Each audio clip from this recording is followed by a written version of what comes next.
Le titre noté pour le culte d'aujourd'hui, au-delà du titre « Le Samaritain reconnaissant », c'est aussi annoncer le culte de rentrée. Un culte de rentrée. Une rentrée, un redémarrage, une nouvelle année scolaire qui commence. Rentrer, cela signifie que l'on est sorti, de cette manière sorti de nos habitudes. Vivre celle d'un temps nouveau, d'un temps différent, celui dégagé pour celles ou ceux qui ont pu en avoir. Rentrer, c'est aussi retrouver le chemin de la maison, retrouver la vie ordinaire, une présence habituelle. Rentrer, c'est peut-être aussi revenir à l'essentiel. Nos cultes commencent toujours par un accueil. Vous avez été accueillis avant d'entrer ici. Les unes et les autres ont toutes préparé chaleureusement pour notre venue et pour la prolonger avec un temps agréable à la fin. Mais tout d'abord, n'oublions pas que c'est Dieu lui-même qui nous accueille en Jésus, en Christ. Alors je propose de vous lever pour recevoir cette invocation sur nous de sa grâce. Que la grâce de notre Seigneur Jésus le Christ, l'amour de Dieu le Père et la communion du Saint-Esprit soient avec chacune et chacun d'entre nous. Amen. Remplis d'amour et de reconnaissance, nous pouvons chanter debout.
De vous rasseoir. Je vous invite à louer le Seigneur. Mais qu'est-ce que la louange, Seigneur? Oh, que ces choses belles de te louer, Seigneur. Voilà les premiers mots d'un psaume dans nos cantiques. Parfois, je me pose cette question. Seigneur, qu'est-ce que la louange vers toi? Non pas à quoi cela me sert de louer, non pas ce que cela m'apporte, je le sais, je le sens. Oui, qu'est-ce que la louange vers toi? Ma louange, ce sont mes mots, mes paroles, mes silences, mes soupirs, mes élans pour te dire merci. Oui, merci de ton amour, merci de ton pardon et surtout merci de ta présence au fond de moi, au fond, et surtout tout au long de mes jours. Ma louange, elle veut dire et redire tes bénédictions, annoncer et proclamer ta fidélité. Pour te louer, je fais appel à ma mémoire. Je me souviens de tes bienfaits. Te louer, c'est me rappeler les choses, nous rappeler tes promesses. Ma louange, elle n'est pas que des paroles, ce sont aussi des gestes, ce sont aussi des actions, des engagements. Ma louange vers toi me renvoie vers les autres, vers mes sœurs et mes frères, vers les humains, vers toute ton Église, celles et ceux qui s'unissent à moi maintenant pour te célébrer, te dire merci, qui se réjouissent de ta présence, et bien au-delà de ton Église, tous ceux qui la composent, même sans le savoir. Nous te louons, Seigneur, nous te bénissons. Alléluia. Unissons-nous pour louer le Seigneur. Dieu des louanges.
Donc je continue ou je te donne la relève?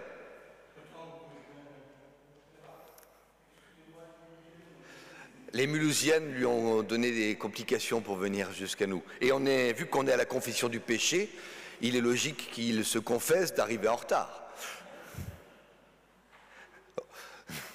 Donc, et comme l'annonce du pardon vient juste derrière, on va le lui accorder.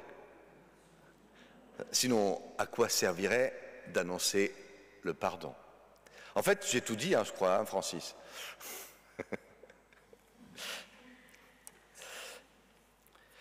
Prions. Nous avons tous besoin de toi. C'est ce que nous venons de chanter. Oui, nous avons besoin de toi dans nos vies, besoin de ton pardon sur nos manquements, sur nos colères et nos emportements, sur nos indifférences et nos passivités. Oui, pardonne-nous, Seigneur. Pardonne la dureté de nos cœurs. Viens y mettre l'amour. Tu es la source de l'amour. Tu es la source de tout amour. Alors, comme nous venons de le chanter, garde nos corps, garde nos esprits, en ton nom, ô Jésus-Christ. Rempli d'amour et de reconnaissance.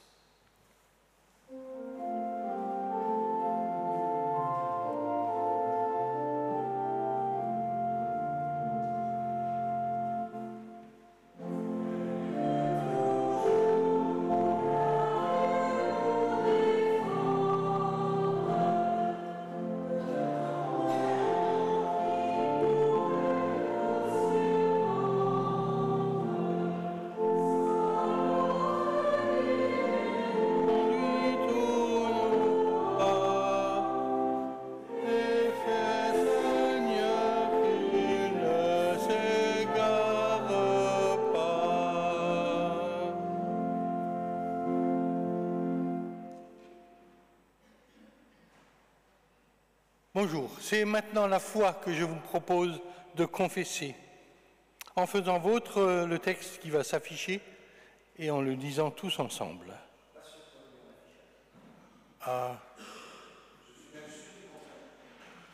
Donc, en le faisant vôtre, en écoutant ma voix. Dieu, je crois en toi. Tu m'accompagnes dans ma vie et dans les étapes de ma vie. Tu manifestes ta présence dans la rencontre des autres et par des actes qui prennent pour moi la saveur du royaume, où la vie reçoit son sens de ta main. Je crois que tu m'appelles par mon nom comme une mère et un père de tendresse, et que tu fais de moi un être appelé à devenir libre. Jésus-Christ, je crois en toi, et à l'audace de ta vie à contre-courant. Tu es pour moi la promesse et l'espérance que la vie dépasse la mort et toute mort. Et tu m'envoies aux autres dire à jamais ton amour et la puissance de ta résurrection. Esprit Saint, je crois en toi, souffle d'amour, respiration de ma prière, secours de mon pas, oui, oui, malgré tout, je crois. Amen. Du cœur et de la voix, rendez gloire à Dieu. C'est ce que je vous invite à chanter maintenant, le 42-02, les 3 strophes.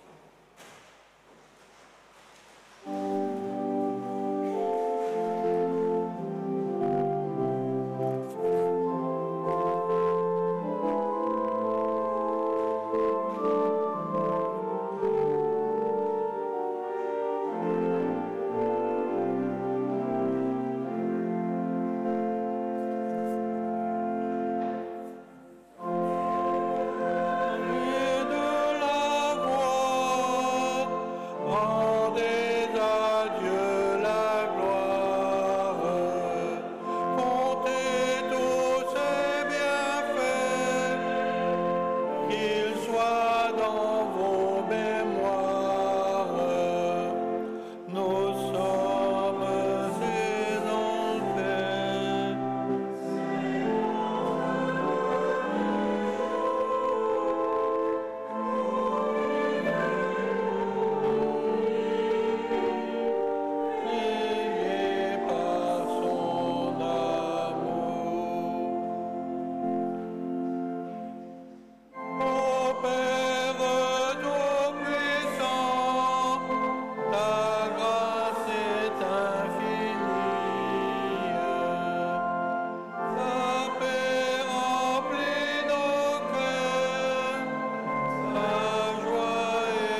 Nous prions ensemble avant d'écouter la parole de Dieu. Seigneur, ta parole est un heurtoir qui frappe à la porte de nos cœurs fatigués. Ta parole est une pluie qui féconde notre terre desséchée. Ta parole est une fontaine qui désaltère notre vie assoiffée. Ta parole est une graine semée dans le champ de notre humanité. Seigneur, nous ouvrons les pages de l'Écriture. Que parle ta parole? Au nom de Jésus, Amen.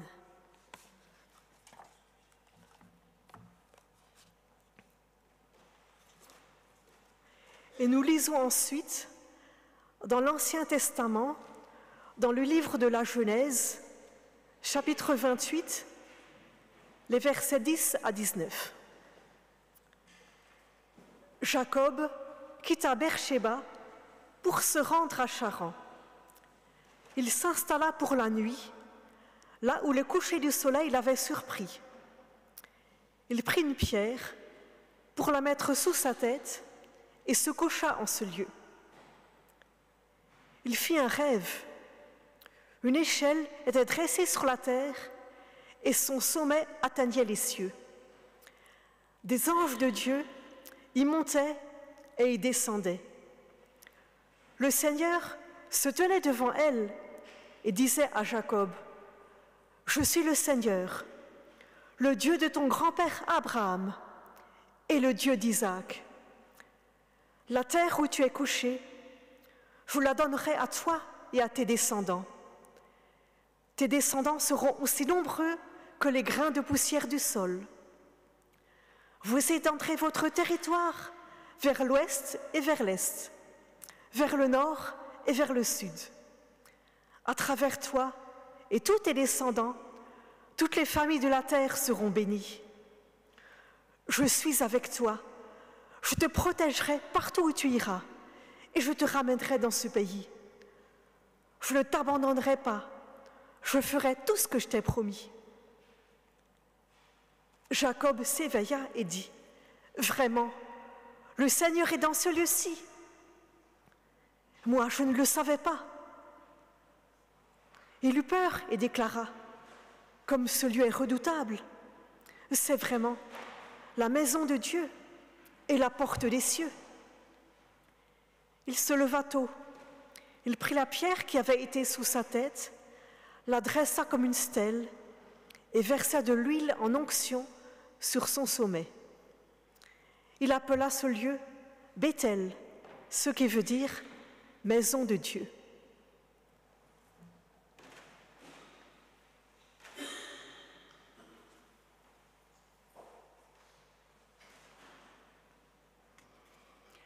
Lecture de l'Épître aux Romains au chapitre 8, les versets 14 à 17. Toutes les personnes qui sont conduites par l'Esprit de Dieu sont enfants de Dieu. Car l'Esprit que vous avez reçu n'est pas un esprit qui vous rende esclaves et qui vous remplisse encore de peur. Mais c'est l'Esprit Saint qui fait de vous des enfants de Dieu et qui nous permet de crier à Dieu, Abba, Père. L'Esprit de Dieu atteste lui-même à notre esprit que nous sommes enfants de Dieu. Nous sommes ses enfants, donc nous sommes aussi ses héritiers. Oui, héritiers de Dieu, héritiers avec le Christ. Car si nous souffrons avec lui, nous serons aussi avec lui dans sa gloire.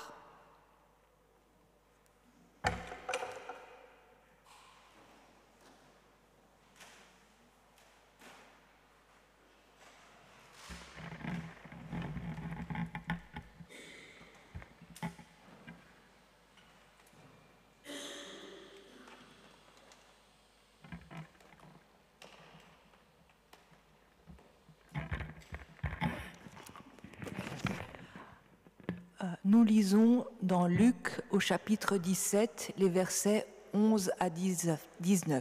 Jésus guérit 10 lépreux. Tandis que Jésus faisait route vers Jérusalem, il passa le long de la frontière qui sépare la Samarie et la Galilée. Il entrait dans un village quand 10 lépreux vinrent à sa rencontre. Ils se tinrent à distance et se mirent à crier « Jésus, Maître, prends pitié de nous !»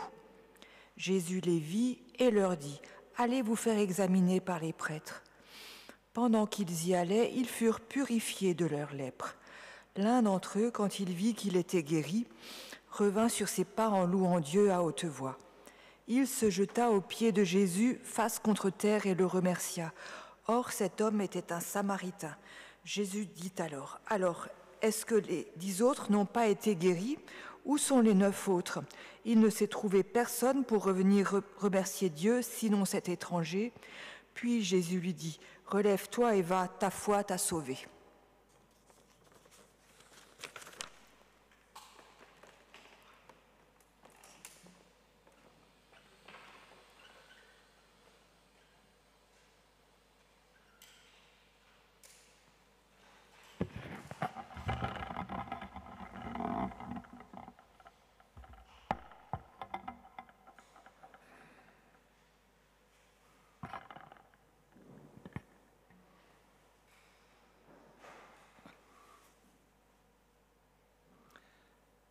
Jacob quitta Beersheba pour se rendre à Charan.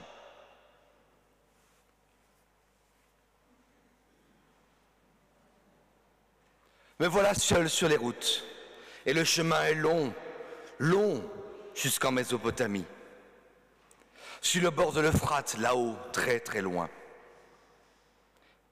Je vais choisir de ne pas prendre le désert, mais de longer le Jourdain jusqu'en son nord pour ensuite aller vers la Mésopotamie. Long, long trajet. Mais je me réjouis de voir ce territoire dont m'a tant parlé ma mère. Un lieu vert, fertile, montagneux, arrosé par cette Euphrate. Une montagne qui manque tant à ma mère. Tiens, parlons de ma mère. Si j'avais su où me mèneraient ces drôles d'idées, je ne suis pas sûr que je l'aurais suivi. Elle m'a habillé avec les vêtements de mon frère et recouvert de peau de chevreau pour lui ressembler. Nous sommes si différents tous les deux.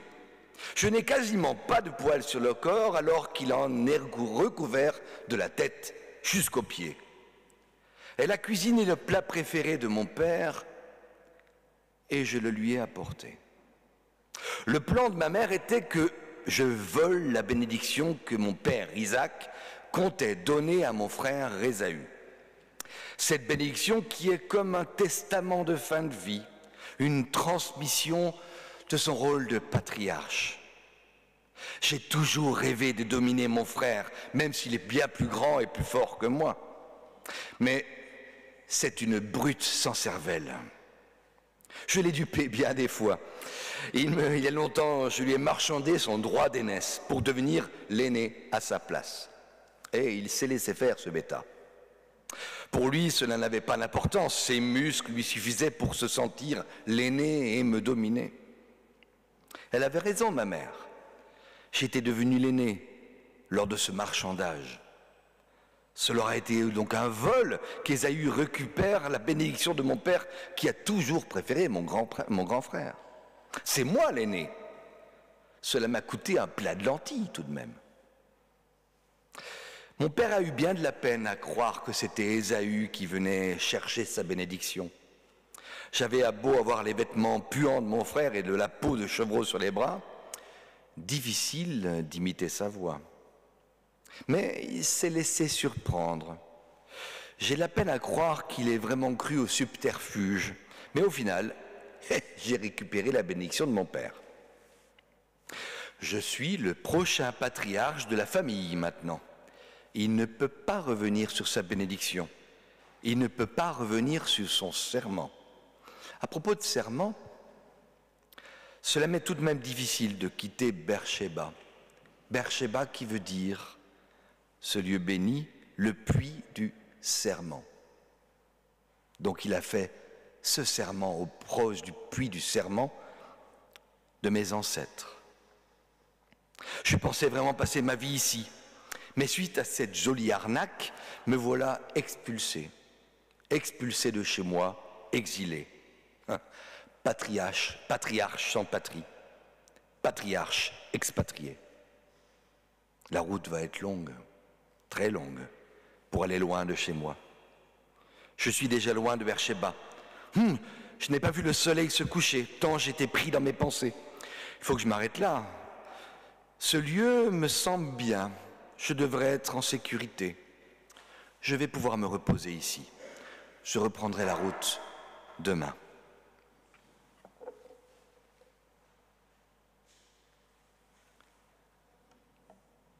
Il s'installa pour la nuit, là où le coucher du soleil l'avait surpris. Il prit une pierre pour la mettre sous sa tête et se coucha en ce lieu.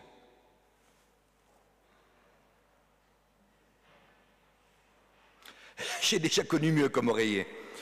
Il est loin le lit douillet que ma mère m'avait préparé dans ma tente. J'aimais ces lits de paille recouverts de peau de mouton. J'y dormais comme un bienheureux. J'aime avoir la tête légèrement relevée pour dormir. Je m'étais fait ce coussin de peau pour mieux dormir. Ce coussin douillet est ce soir remplacé par une pierre. C'est dur et froid, plutôt inconfortable. Je ne sais pas si j'arriverai à dormir ainsi, sous ce ciel étoilé. La nuit est fraîche mais magnifiquement dégagée. Je pourrais compter les étoiles. Tiens, cela me rappelle la bénédiction faite à mon ancêtre Abraham. Cette bénédiction dont mon père m'a si souvent parlé, que ses descendants seront aussi nombreux que les étoiles dans le ciel. Quand j'admire un ciel étoilé, cette bénédiction me revient toujours en mémoire.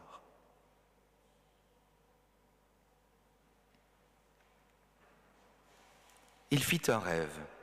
Une échelle était dressée sur la terre et son sommet atteignait les cieux. Des anges de Dieu y montaient et y descendaient.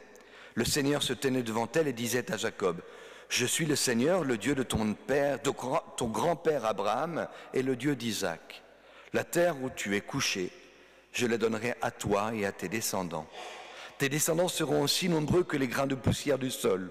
Vous étendrez votre territoire vers l'ouest et vers l'est, vers le nord et vers le sud. À travers toi et tous tes descendants, toutes les familles de la terre seront bénies. Je suis avec toi, je te protégerai partout où tu iras et je te ramènerai dans ce pays. Je ne t'abandonnerai pas, je ferai tout ce que j'ai promis. » Jacob s'éveilla et dit, « Vraiment, le Seigneur est dans ce lieu-ci, mais je ne le savais pas. »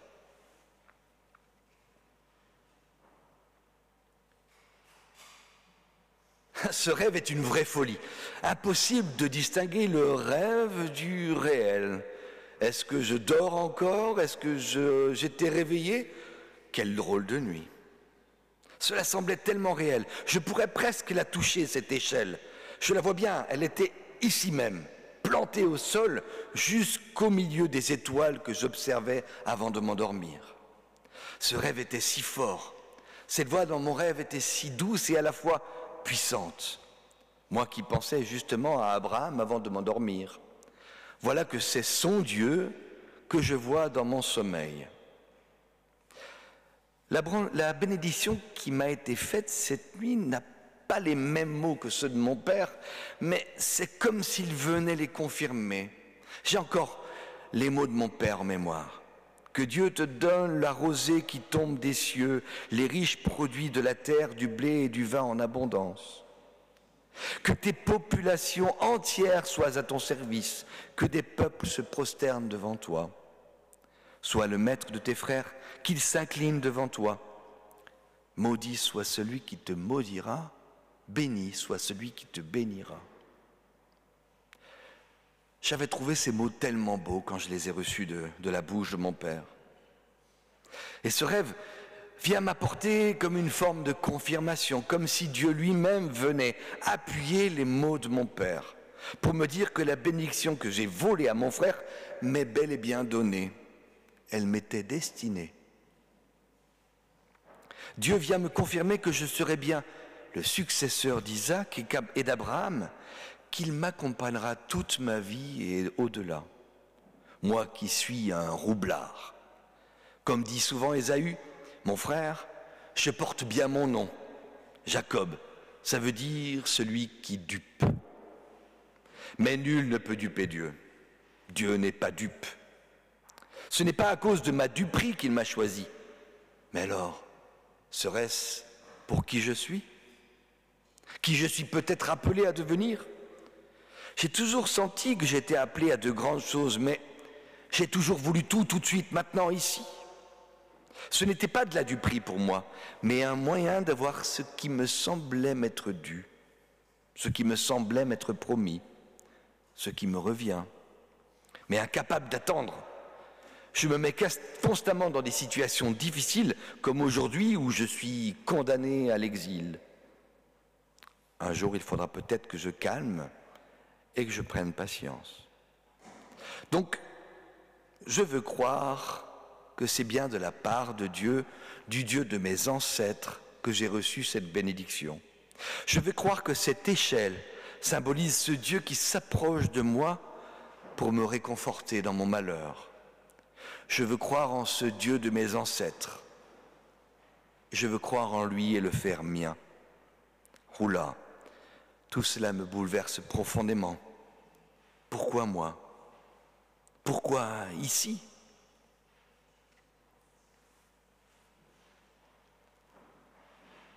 Il eut peur et déclara, comme ce lieu est redoutable, c'est vraiment la maison de Dieu et la porte des cieux.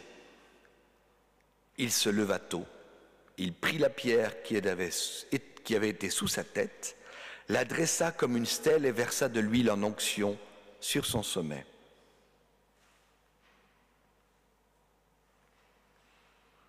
Je ne comprends pas pourquoi ce Dieu m'a choisi. Même si je lutte depuis mon enfance pour être successeur de mon père, jamais je n'aurais pu imaginer que Dieu, le Dieu de mes ancêtres, puisse se pencher vers moi, descendre par une échelle. Je me sens si souvent indigne, mauvais, juste de duperie, juste de mon intelligence pour venir à mes fins, comme Rebecca, ma mère, l'a toujours fait et m'y a si souvent encouragé. Elle ne voulait pas que mon frère prenne la succession de mon père. Pour elle, c'était la fin de la famille, la fin de la paix. Alors, j'ai appris, comme elle, à duper mon entourage. Mais si Dieu m'offre sa protection et qu'il me promet que je reviendrai en ce lieu, c'est qu'il a vu autre chose en moi. Par cette stèle, je veux en faire un mémorial. Je veux me souvenir toute ma vie de cette rencontre. Dieu m'a reconnu comme son enfant. Il m'a donné à moi, celui qui dupe, un avenir, une descendance, un héritage. Je veux reconnaître ce Dieu comme mon Dieu et prendre la suite de mes pères, à la suite d'Isaac, à la suite d'Abraham, et continuer à honorer ce Dieu qui m'a reconnu. Cette stèle est le témoignage de ma promesse personnelle de choisir le Dieu de mes pères comme Dieu à moi, mon Dieu personnel. Je ne le choisis pas parce qu'il est le Dieu de mes pères ou les dieux de mes pères, AIERS, mais parce que je l'ai rencontré et découvert et je me suis senti aimé et reconnu par lui. Cette stèle est le témoin d'un nouveau départ dans ma vie, un nouveau commencement, qui ne renie pas son passé, bien au contraire, mais qui s'appuie sur ce passé pour un renouveau. Fort de ce nouveau départ, je veux m'élancer vers la Mésopotamie avec confiance, car Dieu est avec moi. Je peux me lancer dans ce nouveau projet, assuré de sa présence et de sa bénédiction.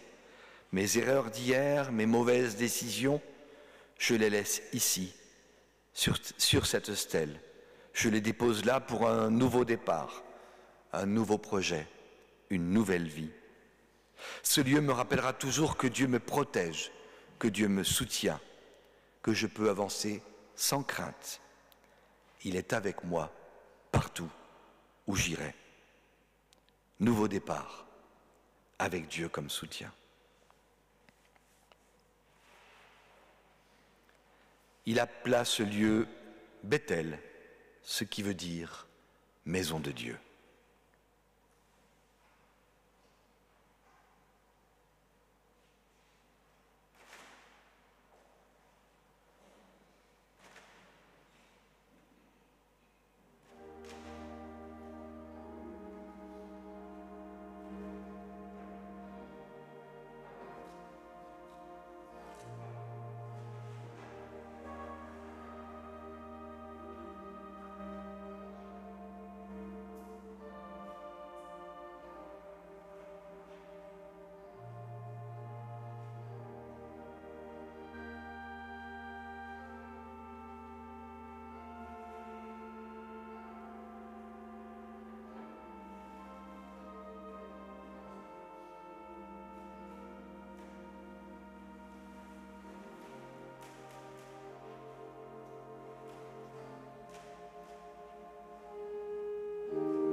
Je vous invite à la prière.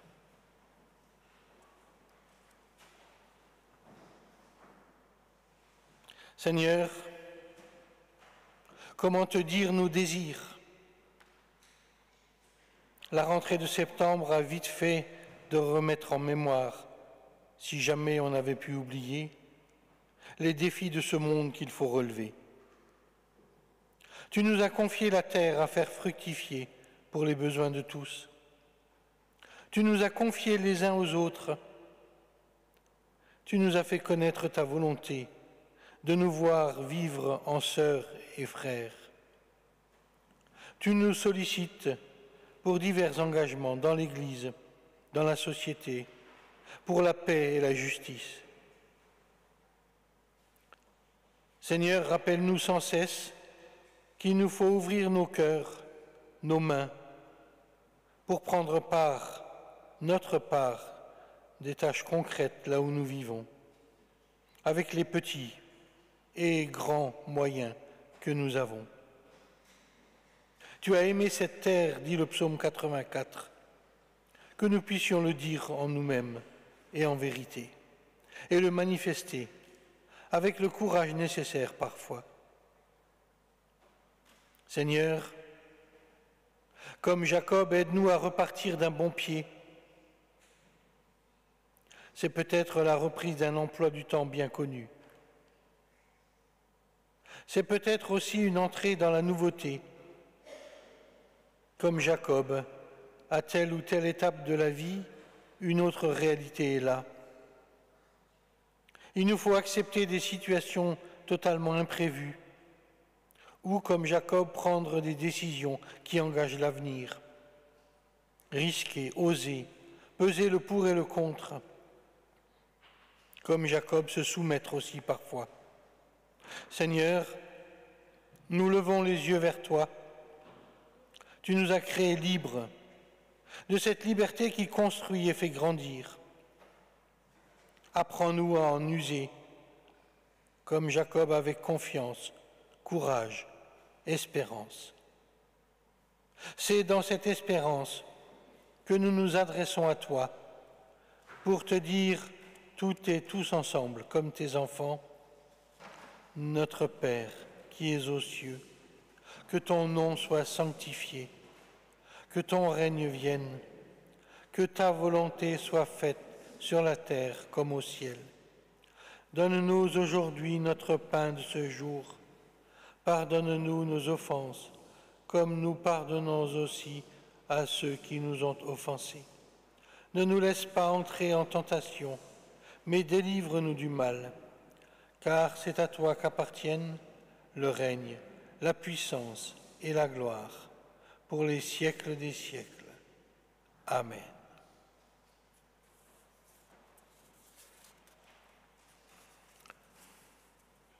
Voici venu le temps de l'offrande, qu'elle soit à l'image de notre réponse et de notre compréhension de la parole du Seigneur.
Seigneur Dieu, nous n'avons rien à t'offrir qui ne vienne de toi.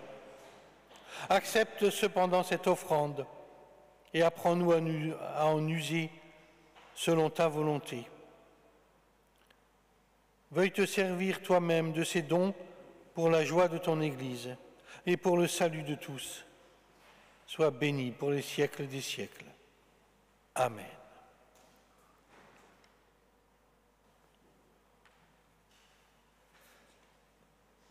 On va passer aux annonces.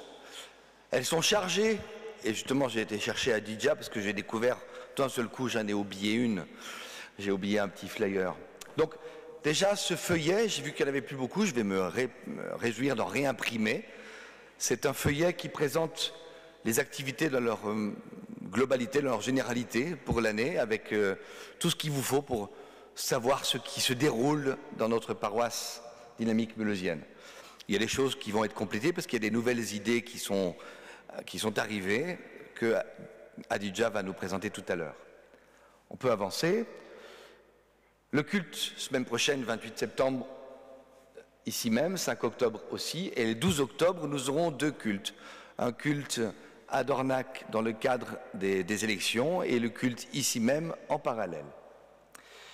Ensuite, le culte d'ordination le 19 octobre, il y a toujours la proposition de la demande de bénévoles, et c'est encore et toujours Adidja, avec qui vous pouvez contacter pour vous mettre à votre service. Aujourd'hui, nous avions les Godly Play qui viennent de se finir, je crois. Et la prochaine fois, ça ne sera pas en octobre, mais en novembre. Voilà, merci. Depuis mi-septembre, nous avons un office tous les vendredis soirs à 18h30 à Saint-Jean. Les études bibliques pour le mois d'octobre, les dates sont rappelées ici, toujours, elles sont récurrentes. On avance. Ma foi, pourquoi pas, ma foi, qui se déroule. Alors la prochaine fois, ce sera chez Louis Robert qui nous invite. Donc ça ne sera pas à la Maison du Protestantisme. Et si vous voulez savoir, vous avez toujours moyen de me contacter et je pourrais vous amener jusque chez Louis Robert. Les études bibliques œcuméniques reprennent, toujours le dernier vendredi du mois. Le prochain sera à la congrégation. Et puis l'annonce, hier nous avions un premier atelier créatif. Je me réjouis de mettre les photos que j'ai eues sur le site. Et là, s'annonce la prochaine, le 11 octobre. Alors désolé, hein, Catherine, j'ai trouvé des cartes. Tu m'enverras des photos qui soient mieux que celle-là. Hein? Eh ben, j'ai trouvé ça qui me... Voilà, tu m'enverras des belles photos, ça remplacera celle-là pour les prochaines annonces. Là, j'ai essayé de trouver celle qui était pas trop mal. Voilà, donc le 11 octobre, le prochain atelier créatif, et hier, vous irez voir sur le site, bientôt, je vais mettre cette semaine les productions de l'atelier créatif d'hier. Oui, j'ai vu, mais je vais les mettre sur le site. Faut que cette semaine, je devrais trouver le temps pour mettre ça sur le site. Comme ça, vous aurez moyen de voir ce qui se produit. L'atelier clown, tu prends le relais? D'accord. Ah oui, j'en ai marre de parler là. Alors, l'atelier clown qui se réunira 2 fois en septembre, donc la prochaine fois c'est le 29. L'accueil inclusif aussi, pas en partage avec Sainte-Marie, et la prochaine fois, ce sera à Sainte-Marie le 23 à 19h. Et le groupe de visiteurs se réunit le 24. Il y a beaucoup de choses dans cette semaine-là. Ici à Saint-Martin à 19h. Le prochain conseil commun aura lieu le 16 octobre, le conseil presbytéral de Dornac le 29 septembre, et le conseil presbytéral de Mulhouse, la date est à définir encore. Et puis, suite au 1er mars, à la rencontre du 1er mars, les différents groupes se retrouvent. Liturgie le 2 octobre, diaconie le 14, annonce de l'évangile le 23, communion le 28, tout cela à 19h au 12 rue de la Synagogue. J'en profite. Pardon. Le groupe communion est actuellement 100 personnes. 100, pas 100, hein, mais 100 SNS. Donc vous êtes les bienvenus pour ce groupe. Donc je rappelle, ces groupes, c'est des temps où on se retrouve pour réfléchir ensemble à l'avenir de la paroisse à partir de ces 4 grands thèmes. Il y a toujours la possibilité de rejoindre un groupe sans problème, parce que c'est des groupes libres. On entre et on sort sans problème. C'est des groupes de discussion et de travail. Et puis l'annonce de l'évangile est aussi reprend. Il avait été fermé, stoppé en mai, on reprendra maintenant en octobre. Donc des groupes qui, toujours possible de rejoindre ces groupes de discussion qui se regroupent à la Maison du Protestantisme au premier étage. Adidja, tu es prête ?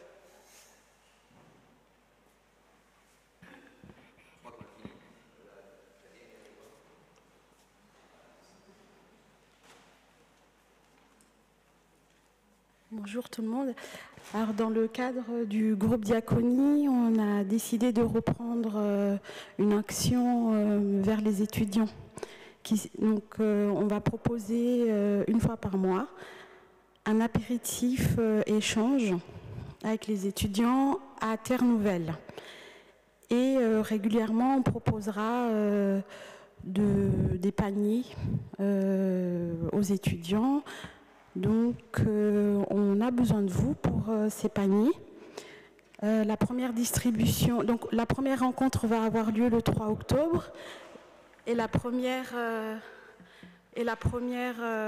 distribution de paniers aura lieu au mois de novembre, le 7 novembre. Donc, on a besoin de votre générosité. Et c'était important pour nous que la paroisse s'associe à cette action. Donc vous pouvez, si vous le souhaitez, amener des denrées non périssables et des produits d'hygiène filles-garçons à partir des prochains dimanches jusqu'au 7 novembre. On mettra ou un carton ou un panier devant ou là, on ne sait pas encore, et vous êtes invités à déposer vos dons de denrées non périssables et de produits d'hygiène. Les denrées non périssables, halal, voilà, parce qu'on essaie d'inclure le maximum de personnes. Voilà. Pas de lentilles au saucisson. Voilà, si vous avez besoin de plus de précision, vous pouvez venir me voir ou voir Catherine. Il y a Violette aussi qui est dans le groupe, Marie-Christine Priou, Pierre, enfin voilà, on est plusieurs ou l'un des pasteurs. Voilà, en vous remerciant. À propos de remerciements, nous allons chanter ensemble, remplis d'amour et de reconnaissance. J'ai oublié quelque chose ?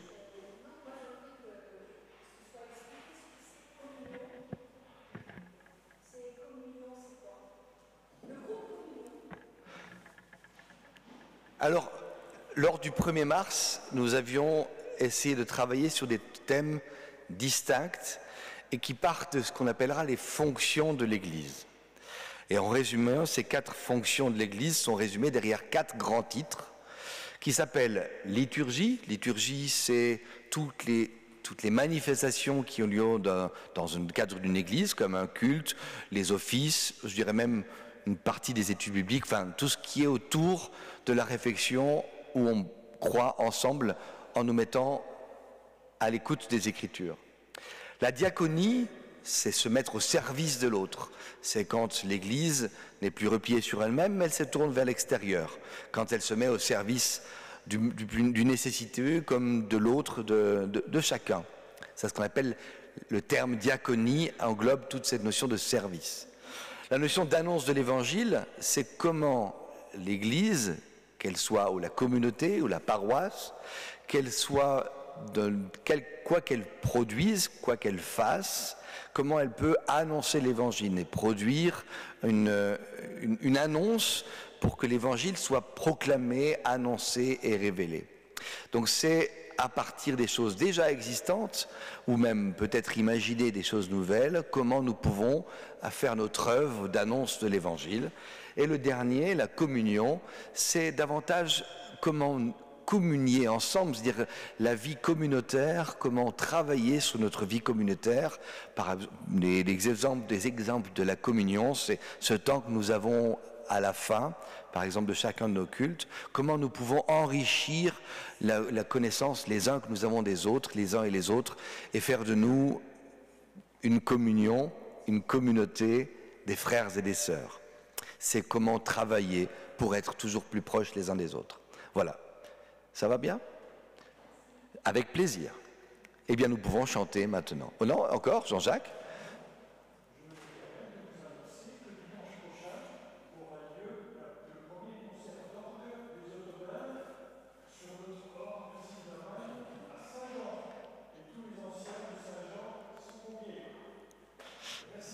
Et tous au-delà même, hein, tous ceux qui veulent écouter ce magnifique orgue qui est à Saint-Jean. Vous l'écoutez le vendredi soir à 18h30, puisque l'office du vendredi soir est un dialogue entre l'organiste et l'officiant.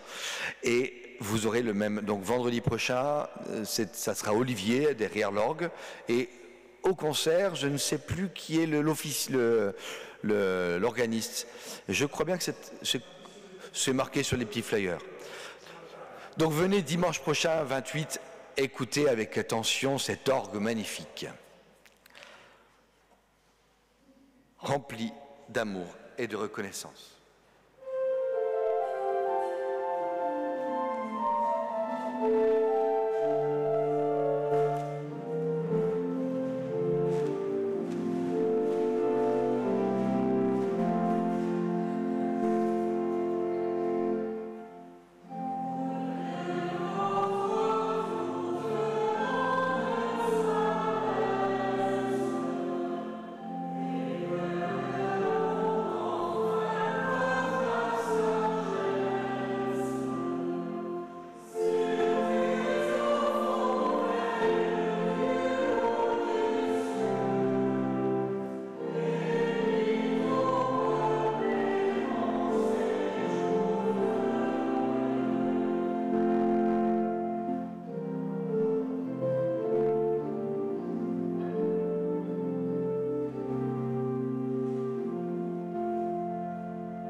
Comme Jacob, vous avez reçu la bénédiction de Dieu. Et toute personne qui se laisse conduire par son esprit, qui a déjà accepté de suivre cet esprit, l'esprit de Dieu, est enfant de Dieu. L'esprit que vous avez reçu et qui vous fait avancer n'est pas un esprit qui rend esclave ou qui remplit de peur. Cet Esprit Saint fait de vous des enfants de Dieu. Et c'est cet esprit qui vous permet de crier à Dieu, Abba Père. L'Esprit de Dieu atteste lui-même à votre esprit que vous êtes enfants de Dieu. Comme dit Jacob, c'est son esprit qui parle à votre esprit et vous donne de reconnaître que vous êtes enfants de Dieu. Nous sommes toutes et tous ses enfants, donc nous sommes toutes et tous héritiers. Héritier de la promesse faite à Abraham, héritier de la promesse faite à Isaac et héritier de la promesse faite à Jacob. Oui, héritier de Dieu, héritier avec le Christ. Alors, redressons-nous en ce jour de renouveau, en ce jour de rentrée, pour nous élancer ensemble, ici, à Bethel, sur ce lieu de la promesse, pour avancer vers un avenir nouveau. Recevons la bénédiction de la part de Dieu. Poursuivez votre route dans le Christ Jésus, fortifié par son esprit, lui qui vous a envoyé tel que vous êtes. Soyez enracinés et fondés en lui, avec l'assurance qu'il est avec vous, affermis dans la foi et débordant d'amour, débordant de reconnaissance. Que le Dieu d'amour et de grâce vous bénisse, vous garde, lui qui est un Père aimant, Fils tant bien-aimé et l'Esprit Saint d'amour. Amen. Que le Seigneur vous bénisse. Amen. Merci.